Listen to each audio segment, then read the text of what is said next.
In Hilchos Beis Abchira, the Rambam tells us that the Mikdash was not made on flat ground. Instead, it was a b'mayla har, it was on the incline, on the ascent of the mountain. The Rambam then goes ahead and explains the different levels and ascents of the mountain.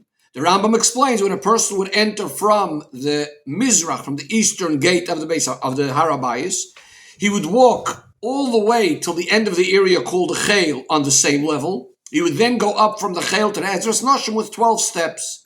He then would go, the whole Ezras Noshim, again, is all on one level. From there, he would ascend to the Ezras Yisrael, which is the beginning of the Azara, known as the Azara, with 15 steps. He would then go the whole Ezras Yisrael on one level. From there, going up to the Ezras Koyanim on a step that was high 1 Amma.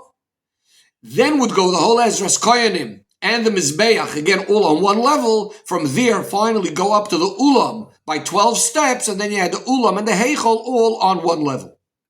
Now, the fact that the Rambam starts off, or even mentions at all, the negative aspect of it, that the Mikdash was not on flat land, on a flat level, but rather was on the incline of a mountain, and doesn't just say the positive of it, that the Beis HaMikdash was all on the incline of the mountain. Says the Rebbe, we can explain, because according to the Rambam, the fulfillment of the mitzvahs aseva asuli mikdash, by building the Beis HaMikdash, is in direct continuation to the Mishkan that Moshe Rabbeinu made in the Midbar. As the Rambam says in the beginning of Hilchos Beis HaBchira, and as the Rambam himself specifies when it comes to the different items that come when we're building the Beis HaMikdash. This is what the Rambam says, Ve'eloi advarim, these are the things that are primary, that are most important in the building of the house, of the Beis HaMikdash. We make a Kodesh and a Kodesh HaKadoshim. In front of the Kodesh, there's an area called the Ulam. All three together are the Heichel. The Rambam then says that we make a Mechitza, a partition, another partition around the whole Heichel at a certain distance from it, similar to the curtains that were in the courtyard that the Yidden had in the Midbar. Then the Rambam says everything that's surrounded by this mechitza, by this partition, which is similar to the courtyard of the Oyel Moed, that's what's called the Azara, and altogether it's called a Mikdash. Which from the simple reading of the Rambam, it's understood that all of these things that we make as primary things in the building of the Beis HaMikdash need to be similar to the way it was in the Mishkan. So too later on when the Rambam is discussing in Hilchos Beis HaBchira regarding the three different camps that the Yidden had in the Midbar, again the Rambam explains what each one of them would correspond to in the future generations. Therefore, one may have thought that just like the Mishkan simply was all on one flat level, not one part of the Mishkan being higher than the other, you may have thought that the Beis HaMikdash was also in the same way. And this is why the Rambam starts off that the whole Beis HaMikdash was not on one flat area as the Mishkan was, but rather it was on the slope, on the incline of the mountain. However, the Rebbe says we know that the Rambam is a sefer of halachis. The Rambam is here to teach us halacha. So it's understood that the fact that the Rambam is describing that the Mikdash was not on flat land, rather it was on the incline of a mountain, is not only because practically that was the design of the Beis HaMikdash in actuality. Since the Beis HaMikdash is being built on a mountain, which constantly goes up, therefore, obviously, the different parts of the Beis HaMikdash had to be going up higher and higher. But rather, this is a halacha regarding the whole Beis HaMikdash. And both aspects of it, both the negative and the positive, that the whole Beis HaMikdash should not be is not on a flat piece of land, ela rather, it needs to be on the ascent, on the incline of the mountain. Furthermore, says the Rebbe, from the fact that the Rambam specifically says loy, it was not on the flat land. Ella, rather, it was on the slope on the incline of the mountain. He doesn't just say that the Mikdash was on the incline of the mountain and not on flat land. He says loy Ella. This implies that it's not only that this is practically the way it was, or that this is the best way for it to be, but it's a condition that's mandatory. Says the Rebbe, we need to understand. Since the building of the Beis HaMikdash is in fact a continuation to the mitzvah of Asuli Mikdash, which started by building the Mishkan, and the things that are primary in the building of the Beis HaMikdash are similar to the way they were in the Mishkan, so what is in fact the explanation why in this particular area the Beis HaMikdash needs to be different to the Mishkan? Now, even though you could say, well, the Beis Hamikdash had lots of details that were different to the Mishkan, starting from the measurements of the Beis Hamikdash and other details of the actual structure and the building, etc. So why are we suddenly bothered about these differences? Well, number one, says the Rebbe, well, we would need to have reasons for the other differences as well. Number two, some of the differences are very obvious why they are. Like, for example, the Beis Hamikdash is being built of stone, or as well that it has stone as well. The fact that it's much larger, the fact that it's much higher than the Mishkan, etc. We can understand the reasons for this, since the Beis Hamikdash is supposed to be lasting for future generations, and it's always going to remain in the same place, and similar sort of ideas. Finally, the Rebbe says, it's only over here that we're specifically emphasizing, and in very great detail, that the Beis Hamikdash is not the way it was in the Mishkan. We're saying the Beis Hamikdash was not on flat land, it was specifically on the incline of a mountain, and therefore we need more explanation specifically to understand why is this so important by the Beis Hamikdash. Says the Rebbe, we can explain it in the following way.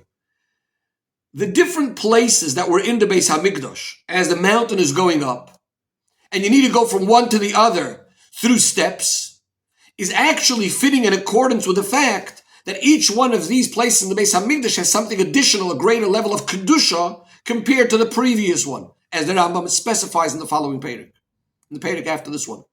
And based on this, says the Rebbe, the din that the Beis Hamikdash is all not on a flat piece of land, but rather in the incline of the mountain, is connected with the ascent of levels that are in the Kedusha of the Beis Hamikdash. Every part of the Beis Hamikdash is a higher is in a higher part of the mountain, is because that part of the Beis Hamikdash has a greater Kedusha.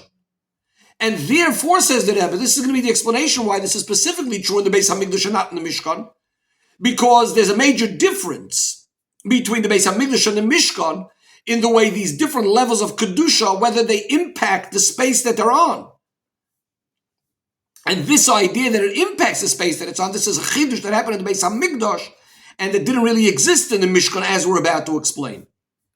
And the Rebbe says the following, he explains it in the following way. There's a major difference between the Mishkan and the Beis Hamikdash. The Mishkan, as we know, was a temporary structure. The Pasuk says, Hashem says, I was going, but oil of a Mishkan. It was like a tent, a temporary place. The Rambam says the Mishkan that Moshe made was Lefisho, it was temporary. As opposed to the Beis Hamikdash, was a Dinos Kva, was a permanent place. As the Rambam says, once the Beis Hamikdash was built in Yerushalayim, all other places now become forbidden to build a house to Hashem over there and bring karbanos over there. There's no other house for future generations other than in Yerushalayim and on the Har HaMoriah, the Har HaBayis. Says the Rebbe, the difference between the Beis Hamikdash and the Mishkan in the category of Kedusha is that the Mishkan, the main Kedusha, was on the building parts of the Mishkan itself, and the different parts of the Mishkan. In other words, like the kroshim, the boards, the areas, the tapestries, etc., which were anointed with the Shemen HaMishcha, and they were a permanent, fixed part of the Mishkan, and they never changed, and they did have Kedusha.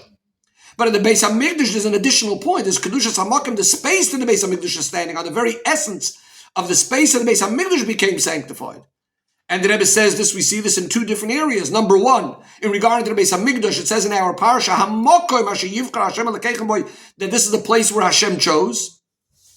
Number two, there was actually a specific act of sanctifying, of consecrating the land, the ground of the Beis Hamikdash. David HaMelech did a whole procedure to make that place holy. Now, even though it's true that by the Mishkan we also find in the Pasuk in relation to a soita, where we need to take from the earth that's Bekarka Mishkan, in the ground of the Mishkan, the Kohen takes to put into the water that she's going to drink. But first of all, again, it's only a temporary place. Furthermore, says the Rebbe, even in the temporary place, it's not because of the Kedusha of the place itself, or that the ground itself has something inherent inside of it of Kedusha. It's rather because of the Oyel Moyed, the Ariyos, the Kroshim, the Mishkan that's standing right now on this particular place. Very different to the place of the Mikdash that was saying that the ground itself absorbed the Kedusha. Says the Rebbe, this is why we know there's a major difference between the place that the Mishkan is standing on and the place that the Beis Hamikdash stood on. By the Mishkan, once you took apart the Mishkan and you traveled away, there was no Kedusha remaining in the original place that the Mishkan stood on. Similar to what we say by Har Sinai, after Matan Torah, the Pasuk says, as soon as the ram's horn blows, as soon as the shofar blows, you can go up on the mountain. On Har Sinai, there's no Kedusha left there. As opposed to the Beis Hamikdash, the din is, the Rambam paskins, that one could bring karbonos, all the karbonos, even if the Beis Hamikdash is not built, not standing there. You can eat the kachim, you can eat the karbonis in the whole area known as the Azara, even though the Beis HaMikdash is destroyed and it doesn't even have those partitions, those walls. Why is that? Because the place itself became sanctified because of the Shekhinah. This is Hamakim, the place that Hashem chose. Hashem chose this very area, and therefore the Kedusha remains there forever. It says that, but now we can understand why in the Beis HaMikdash there's this Chidush, that the Beis HaMikdash didn't stand on a flat piece of land, but rather on the incline of the mountain. And that the different aliyahs, the different ascents from one place of the other in the Beis HaMikdash, will now understand why that is. It's specifically in the place HaMikdash that the Kedusha is connected with the Mokim, with the space itself. This is the place that Hashem chose. There you could say that now the different levels of Kedusha of the Beis HaMikdash are also going to affect, or going to impact also the space that the Beis HaMikdash is standing on. In other words, the height, the various different heights of these places, that one is different to the other, is going to be impacted by the Beis HaMikdash that's standing on it. In other words, since the Kedusha of the Makkah and the Beis HaMikdash is not only a general Kedusha, it's the same Kedusha in the whole Beis HaMikdash. Rather, there are different levels in the Kedusha of the Beis HaMikdash. So therefore, there's going to be different levels in the Kedusha of the ground as well. It impacts the land in accordance with the different parts of the Beis HaMikdash that are standing on it, whether it's the Heichel or the Azara.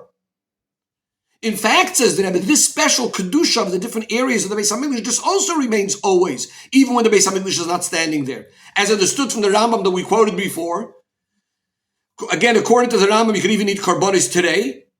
The Rambam says you can eat the kachim in the whole area called the Azara, even though the Beis HaMikdash is not standing there. Kachim needs to be eaten in the Azara, so we're saying even that specific space of the Azara is different than the other places, even now. Back to the Mishkan. By the Mishkan, we say that it was never set in a permanent place. You don't have this idea that it's Hamakim Hashayivchar Hashem, that Hashem chose this place as a permanent place. Rather, the Kedusha of the Mishkan was only in the different parts of the Mishkan itself, of the Oil Moed, the Kroshim, the Urias, the boards, the tapestries. And therefore, by the Mishkan, we don't say that Kedusha penetrated the ground under the Mishkan, and therefore we won't say that the different levels of the Kedusha of the Mishkan is having an impact in the place in the Midbar wherever the Mishkan is resting. And that's why we say that the Mokim HaMishkan, the place of the Mishkan, is on flat land. In other words, there's not going to be any difference from whichever part of the Mishkan is standing on. It's not making a difference to the land that it's on. And that's why the Rambam emphasizes this difference between the Mishkan and the Beis HaMikdash, even though there are many differences, as we said before. Because it's specifically this difference, that the Beis HaMikdash was not standing on a flat piece of land, rather it's on an incline in the mountain. In other words, emphasizing the idea that the land is different because of the different ascents within the Beis HaMikdash itself. This expresses the major chidush of the Beis HaMikdash compared to the Mishkan, that this is the Mokim, the place that Hashem chose, and therefore the Beis HaMikdash and its different parts impacted the very space itself, the Kedusha of the Mokim, the Kedusha of the place. However, says the Rebbe, this leaves us with a major problem. According to this, that the ascents of the mountain itself, the place itself, is connected with the various different levels of Kedusha of the place. In other words, the higher up in Kedusha you're going in the space of the Beis HaMikdash, that's why physically it's also going to be a higher part of the mountain. If that's the case, why aren't there steps, and many steps, to go up to the Kodesh HaKadoshim? The Kodesh HaKadoshim, as the name implies, it's Kodesh, even compared to other holy things, is unique, it's different in its Kedusha from all other parts of the Beis HaMikdash. As the Rambam concludes in the further Perek, that the highest level of Kedusha is in the Kodesh HaKadoshim, which no person can go in there other than the Kohen Gadol on Yom Kippur when he's doing the Avodah. So surely this should have been on a much higher space than the rest of the Beis HaMikdash. Says the Rebbe, we're going to understand it by first giving more explanation into this idea that we spoke before, between the difference between the Beis HaMikdash and the Mishkan, in the style according to the language of Chassidus. The Mishkan, which was a temporary place, so to speak, for Hashem, was built out of wood, which are the kroshim, the boards. You also have, which are tzomeach, which are the plant life.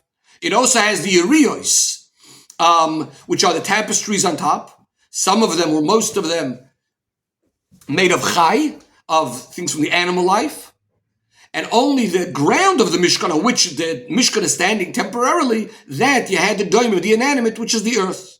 as opposed to the Beis HaMikdash, which was the permanent place for Hashem. This one is being made mainly of stone. The Rambam says that you're not allowed to have any wood protruding at all in the Beis HaMikdash. It has to be either all of stone or of brick. So this is doimim, the inanimate, which is the lowest category. It's lower than the tzomeach, than the plant and the animals. Chassidus explains the reason for this is the idea of the Mishkan was not so much about impacting a permanent change in the Gashmis of the world, but primarily to mirror, to reflect the whole order of what's called Seder Ishtalshlus, the order of the Olamos, of how the order of Hashem is coming down into the world, into our world through the various different levels of the spiritual worlds. And therefore, the building of the Mishkan was in accordance to the way things come down in Seder Ishtalshlus. And therefore, the top part of the Mishkan, it was made of chai, was made of things coming from animals. So the very, very top layer, we had the Urias, those tapestries made of the tachash skin and the ram skins. You had beneath that, you had the Uriasism, those coming from the skin or from the wool of the goats, which comes under it. And finally, the lowest level of a Urias was also mostly made from wool, which again comes from animals. And then you had some of it also made of flax, which is plant life. So therefore we come to now going down again from the things coming from animals, we then go down to, within the Urias itself, you have the lowest Urias, again, some of it of flax. We also have the boards, the kroshim, which are all of tzomeach of the plants. And finally, all the way at the bottom, you have the adonim, the sockets. And you have the ground of the Mishkan, and the sockets are silver, and the ground of the Mishkan is the Afor, which is earth, and that's all doimim. So in other words, you're going down from the highest level down to the lowest level.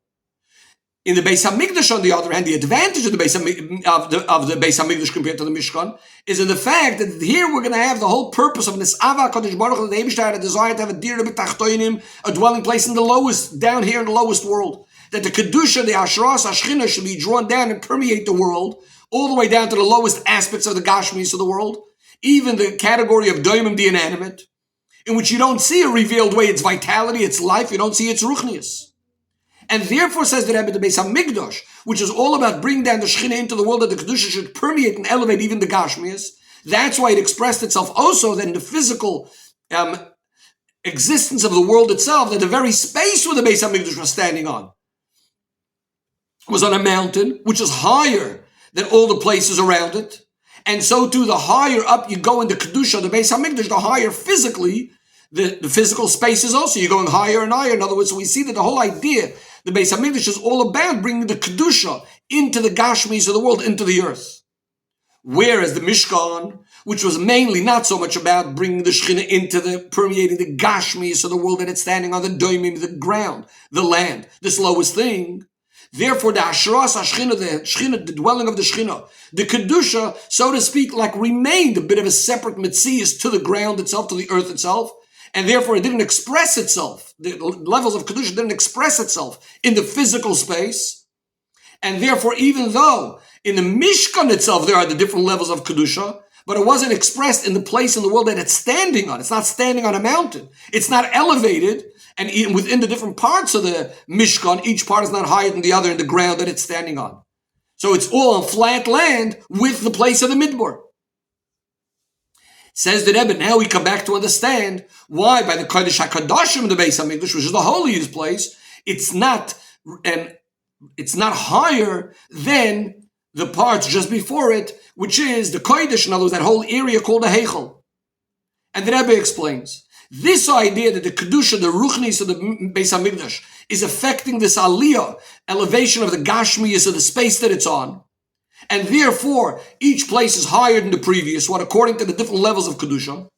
This you could say, as far as levels of Kedusha, which the lower level is somehow be'erech, is proportionate to the higher level. In other words, there's some sort of relationship at least between the two. You could say this one is 12 steps higher than the other, or similar sort of numbers and ideas. However, when you're speaking about a level of Kedusha, which is Shaloi Berach, completely disproportionate, removed from the previous levels, to the extent that it goes even beyond the whole concept of higher and lower, it's totally a different realm. So you can't have that it's going to be expressed in a certain amount of steps. In other words, by a finite distance or number, and therefore it's not going to express itself that it's physically higher. In other words, there's nothing that you could express that's going to show that how really shaloi be'erech this place is compared to all the other places. And the Rebbe says this is why we have this difference between the other parts of the Beis HaMikdash and the Kodesh HaKadoshim. In the other parts of the Beis HaMikdash, you say each part of each Kedusha is higher than the previous one, but it's be'erech, it's somehow immeasurable. It has some sort of erech, some sort of way of measuring it compared to the one next to it.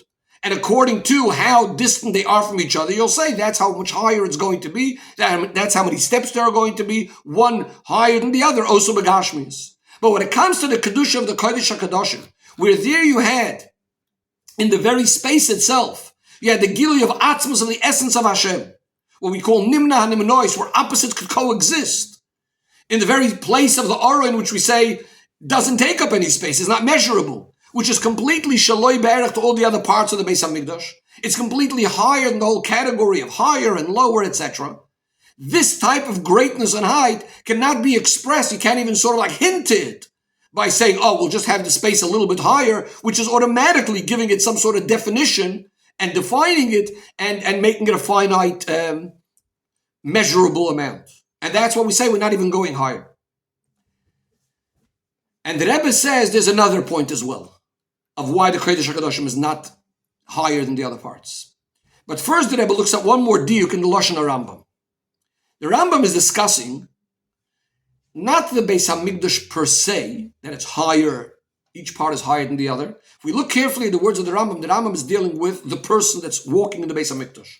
The Rambam says, Kisha Adam Nichnas, when a person goes from the Mizrach gate of the Har HaBayis, he walks all the way to the end of the Chayil on one equal level. He then goes up, he goes up from the Chayil to the Ezras Noshim with 12 steps. Umahalech, he walks to Ezras Noshim on an equal ground, on the flat land. Then he goes up these steps. In other words, when we're speaking about all of these ascents, we're speaking not so much about the space itself, but rather how the person is going up, climbing higher and higher.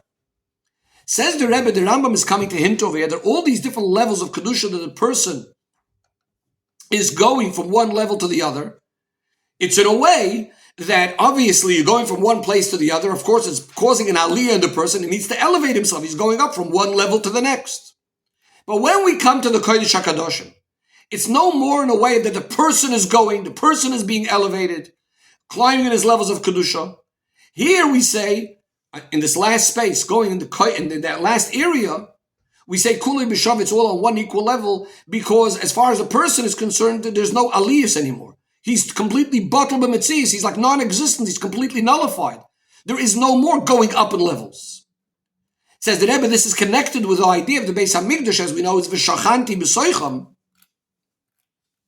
and that with the level of the Kodesh HaKadoshim, which is also the individual Beis HaMikdash of every single person has his individual Beis HaMikdash. What's the Kodesh HaKadoshim over there?